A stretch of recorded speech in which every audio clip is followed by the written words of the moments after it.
Quando iniciei o projeto, mal sabia usar a tração 4x4 do caminhão, que nem era meu.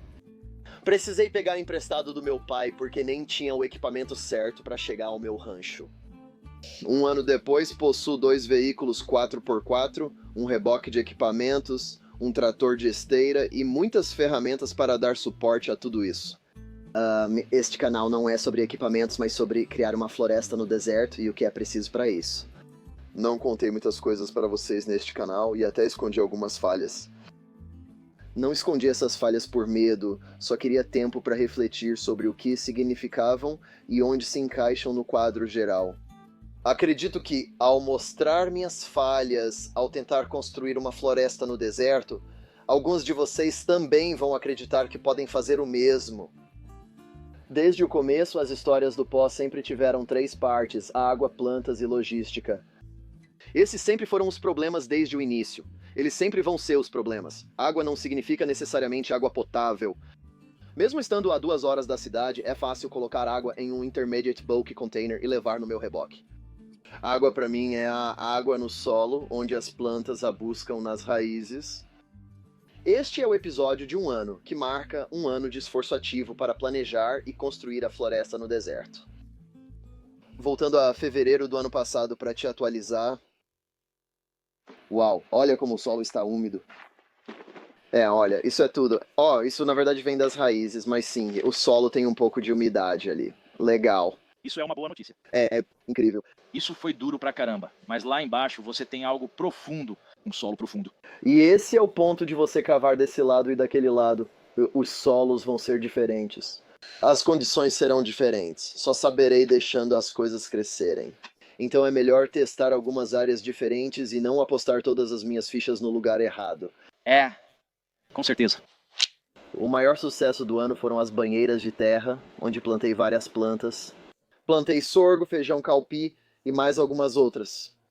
O feijão calpi brotou e foi bem, mas o sorgo foi ainda melhor. O que não funcionou foi semear as sementes manualmente. Eu tinha um saco de sementes e só as jogava nas banheiras de terra para ver o que funcionava antes de investir tempo e esforço numa estratégia. Preciso descobrir 2 coisas.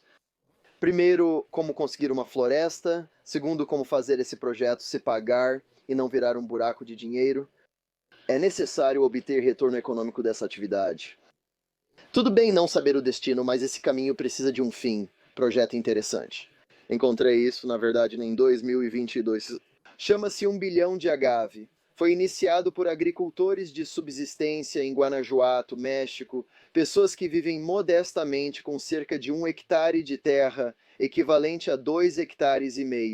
Guanajuato, que fica no deserto de Chihuahua, assim como eu. É muito difícil cultivar coisas, especialmente quando você não tem irrigação e precisa fazer funcionar em um clima muito difícil. O que eles fizeram foi perceber que se você faz chucrute para vacas a partir do agave, é uma fonte de alimento muito nutritiva. O agave cresce muito bem aqui, é nativo do deserto de Chihuahua. O que eles fazem é focar em variedades supermassivas. Olhe o tamanho desse agave, é maior que a minha cabeça. Agave salmiana, americana, franziacine, os realmente grandes. E o que eles fazem é picar as folhas, colocar em um balde, adicionar uma fonte de proteína, que geralmente são vagens de mesquite. E então eles esperam 28 dias, e depois disso, você fez seu chucrute para vacas e tem uma ração extremamente barata para o gado. Minha ideia foi, por que não vou até a sede desse projeto, o Rancho Via Orgânica em Guanajuato, e vejo se consigo aprender alguma coisa.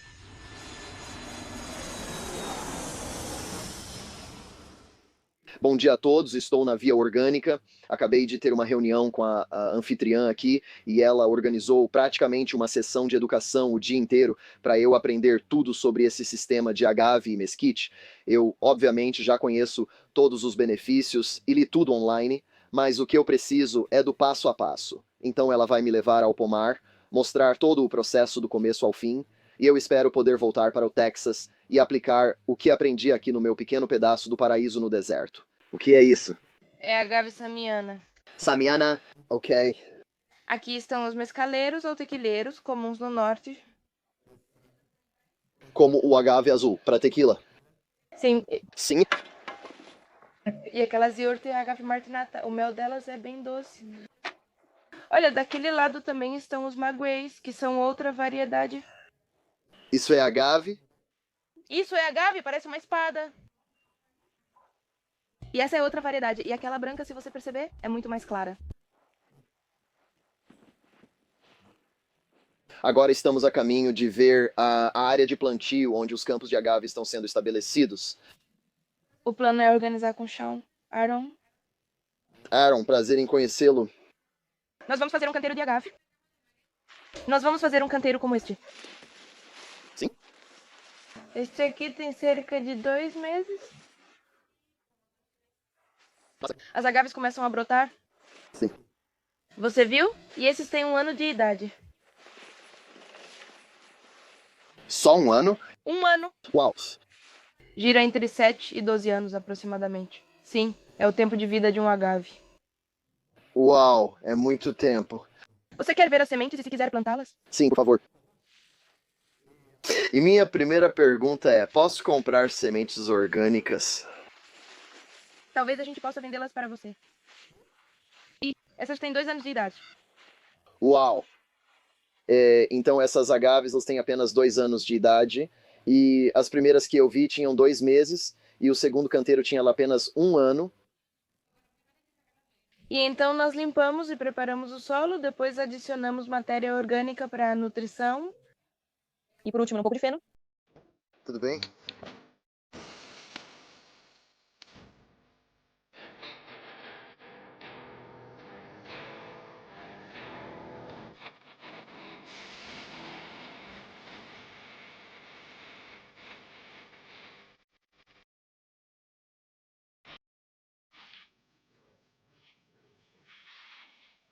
Não sei quais variedades de agave preciso.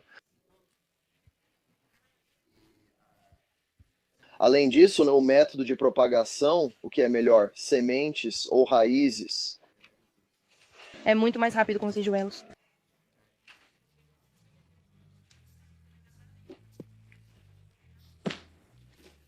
Certo, e como se chamam as raízes? Rizomas. Rizomas, sim, rizomas. Já no primeiro ou segundo ano, a planta começa a dar figos. É isso. Um rizoma? Ok. Eu quero. Não.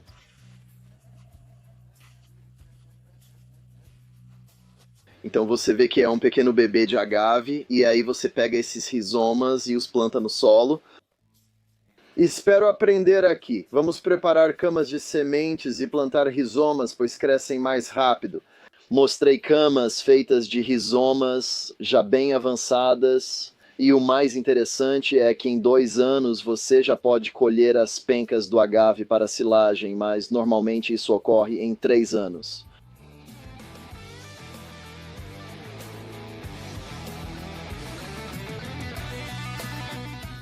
Aqui está a semente de agave salmiana. A gente só joga elas por aí para plantar.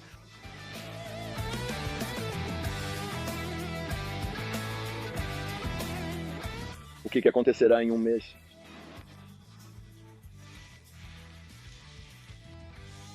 Agora que aprendi o básico do sistema agave mesquite na via orgânica, estou pronto para voltar ao Texas e aplicar essas ideias. O exercício de plantar aquelas sementes com Maia foi muito importante porque me deu uma ideia de como vou estabelecer minha própria fonte de sementes, mas também de como vou estabelecer meu próprio agave. Se você compra agave americana em vasos, é muito caro, e eu estava tentando encurtar esse processo indo direto para a semente. O que eu fiz foi passar muito tempo aqui plantando essas sementes, e foi assim que aconteceu.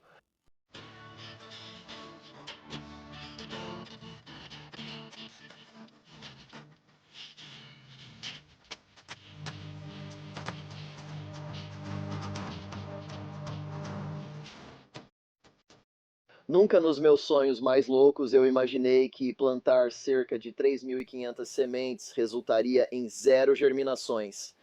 Achei que conseguir só 5 ou 10% já seria uma grande vitória e economia de custos. Não funcionou, mas tudo bem. Tem muitas coisas que eu posso pegar e voltar para a prancheta. Um espectador deste canal doou 11 plantas de agave americana e o que funcionou foi transplantá-las para as banheiras de terra.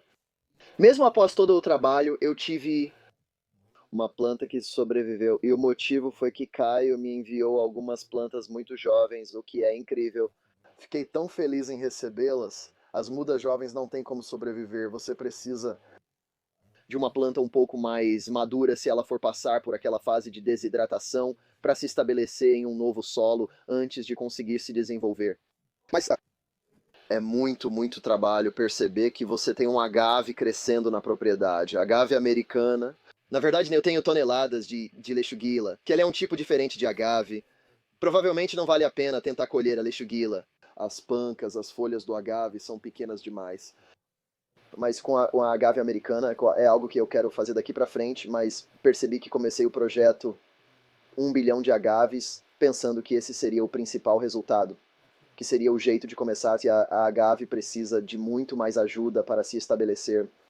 O que está funcionando muito bem até agora foi a mudança para o cacto, porque a variedade de cacto que eu tenho crescendo aqui é obviamente nativa, e nós já passamos pelo processo de transplante. Cerca de 3.500 palmas nos banheiros de terra. Até agora tivemos perdas mínimas nessas palmas, e eu tive voluntários que vieram aqui comigo. Nós temos coberto esses cactos sempre que temos oportunidade, e estou animado para ver onde isso vai dar. Essa ideia não foi minha, o cacto foi ideia do Thiago Jimenez. Ele é o líder da agricultura centrópica, onde eles tiveram um projeto muito bem sucedido, exatamente como o meu, mas no interior da Austrália, chamado Lightning Ridge. Na verdade, vou colocar um link para esse vídeo na descrição, porque eu realmente acho que, se você gosta do que estou fazendo, isso já foi feito antes. Tiago sabe como fazer e estou muito feliz que ele entrou em contato comigo, porque ele é realmente apaixonado por ver isso se tornar uma floresta no deserto. Vou trazê-lo aqui em abril pessoalmente e estou realmente ansioso por isso. A única coisa que tem sido um pouco incerta na minha cabeça é como vou fazer a transição a partir do que quer que a gente estabeleça primeiro. Provavelmente será o figo da Índia. Depois passamos para o capim, arbustos lenhosos e, por fim, a floresta. Deu muito trabalho colher todos aqueles cactos, muito trabalho mesmo. Mas agora que estou vendo começar a funcionar, onde as palmas nos buracos de terra realmente começaram a criar raízes e não estão morrendo, estou feliz, estou muito feliz. Eu queria contar para vocês sobre a floresta Miyawaki, porque tem boas notícias e más notícias. A má notícia é que o que transplantamos lá morreu tudo. Cada um deles. Eles duraram 2 meses e não sobreviveram. Eu não sei exatamente qual foi a causa. Retirei a proteção solar ou o tecido de sombra após 1 mês, o que pode ter sido muito estressante. Eu também fico pensando se não tinha ar demais embaixo do solo porque seguimos a cultura Hugo. E eu não sei se fizemos um bom trabalho compactando todo aquele solo para eliminar as bolsas de ar. Mas quero mostrar o resultado positivo porque a Daiane me trouxe tanta moringa que eu não consegui plantar tudo naquele lugar. Dá uma olhada. Era para ser nojento, mas na câmera não está. Esta é a latrina do Dust Ups e eu não acredito que a latrina apareceu em um episódio, mas aqui estamos e este é o motivo. Essas mudas de moringa têm apenas 2 meses e olha o tamanho disso. Olha o tronco dessa muda. Quando eu plantei, elas eram mais ou menos dessa altura, então cresceram muito e a única água que recebem é aquela que vem dos humanos. Só pensei, essa latrina está cheia de matéria orgânica. É a matéria orgânica humana que geramos quase diariamente. E quando vamos ao banheiro, acrescentamos essas lascas de madeira. Para quem estava animado com as lascas de madeira, elas funcionam, mas não como eu esperava.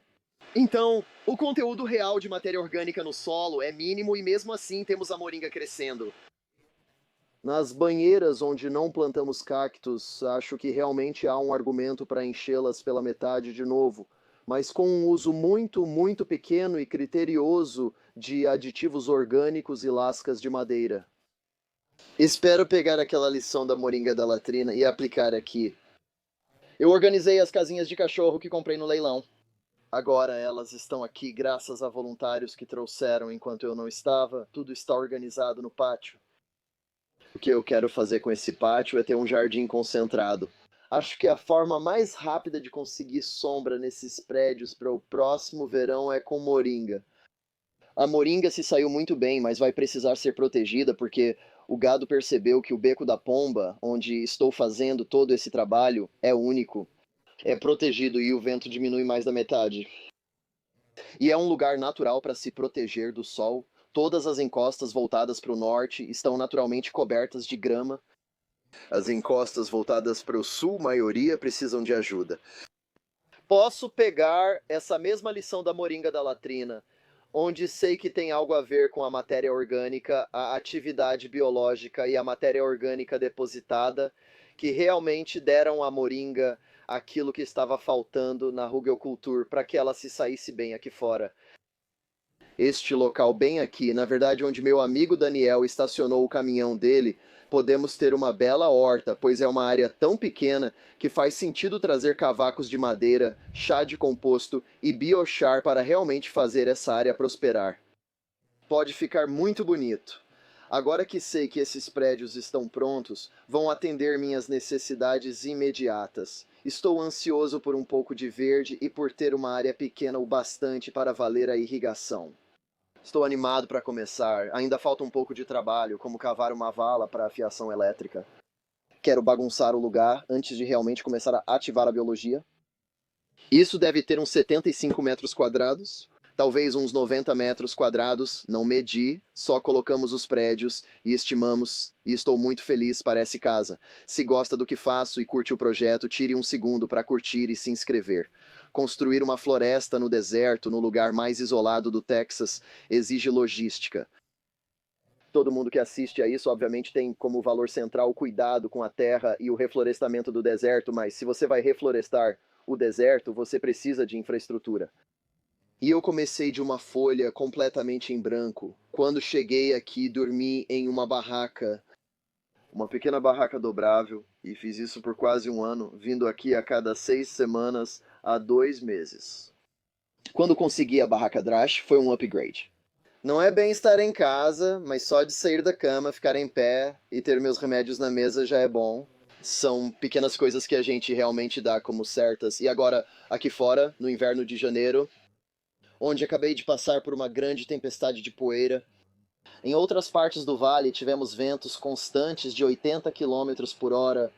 É bom poder dormir dentro de algo com isolamento e um sistema de painel solar, que aliás, eu ainda não mostrei para vocês aquele episódio sobre energia solar, então deixa eu mostrar para vocês meu sistema de energia aqui fora. Ter uma geladeira e o Starlink aqui torna tudo muito mais agradável de estar aqui fora, e tudo é alimentado por energia solar. Vou mostrar para vocês o processo de montar isso e como fazer funcionar dentro de uma barraca improvisada. O objetivo agora é trabalhar na barraca enquanto está quente e tentar instalar meu painel elétrico aqui em cima, o que vou ter que descobrir porque não tenho as medidas. Improvisei em casa, depois conectamos o controlador às baterias e estas ao inversor. Mais tarde vou trazer a tela de cascalho para instalar os painéis solares e conectar tudo. Acho que será mais fácil se eu começar com esta placa bem aqui. Então vou instalar, obviamente isso é uma junção para uma caixa de energia, e aqui é onde o controlador de carga vai ficar. Acho que prefiro aqui só para eu poder acessar.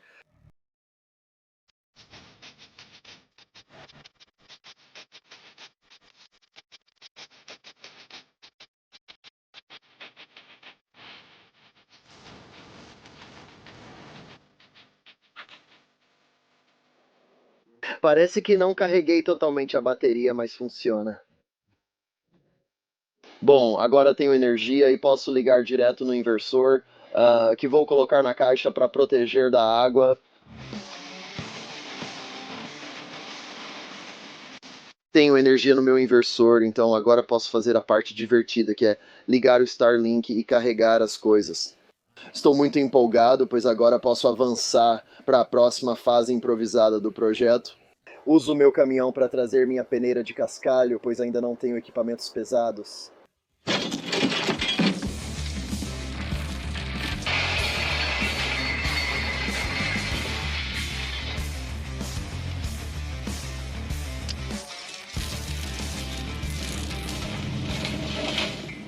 provavelmente é isso por hoje. Amanhã, com tempo livre, coloco os painéis, talvez instale suportes e prepare o terreno, mas só vou cuidar da fiação depois, já que o sol se foi.